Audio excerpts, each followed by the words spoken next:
বাড়ি নির্মাণ সম্পর্কিত আপনার প্রশ্নগুলি আমাদের বিশেষজ্ঞদের পরামর্শের জন্য কমেন্ট বক্সে জিজ্ঞাসা করুন এবং বাড়ি নির্মাণের সঙ্গে জড়িত আপডেটের জন্য আমাদের চ্যানেলটি সাবস্ক্রাইব করুন এবং বেল আইকনে ক্লিক করুন। ভূগর্ভস্থ জলের লাগামহীন ব্যবহার এর স্তরের মাত্রা কমিয়ে দিয়েছে, তবে এটির সবচেয়ে কার্যকরী এবং সহজ সমাধান হল বৃষ্টির জল সংগ্রহ করা। রেইন ওয়াটার হারভেস্টিংয়ে আমরা ভূগর্ভস্থ জলের স্তর বাড়াতে বৃষ্টির জল ব্যবহার করি। এটি করার অনেক উপায় আছে, চলুন জেনে নেই কিভাবে রিচার্জ পিট থেকে রেইন ওয়াটার হারভেস্টিং করতে হয়।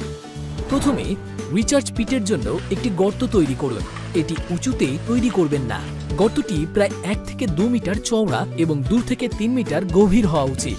তারপর এটিকে পাথর, নুড়ি এবং মোটা বালি দিয়ে ভরাট করুন। গর্তটিকে রক্ষা করার জন্য এটির উপর একটি জাল লাগান এবং বালির উপরের স্তরটি নিয়মিত পরিষ্কার করতে থাকুন। এতে জল সহজেই মাটির ভিতরে যেতে পারে।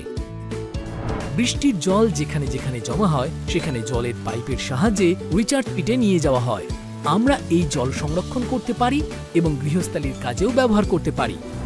রেইন ওয়াটার হারভেস্টিং জলের ঘাটতি মোকাবেলার একটি কার্যকারী উপায়। যদি জল বাঁচানো যায় তাহলে জল বাড়বে। এগুলোই ছিল রেইন ওয়াটার হারভেস্টিং টেকনিকের কিছু সহায়ক টিপস। আপনার কাছে যদি এই সম্পর্কিত কোনো প্রশ্ন থাকে তাহলে আমাদের নিচে দেওয়া কমেন্ট সেকশনে জিজ্ঞাসা করুন। দেখতে থাকুন বাড়ির বিষয়ে আল্ট্রাটেকের পক্ষ থেকে।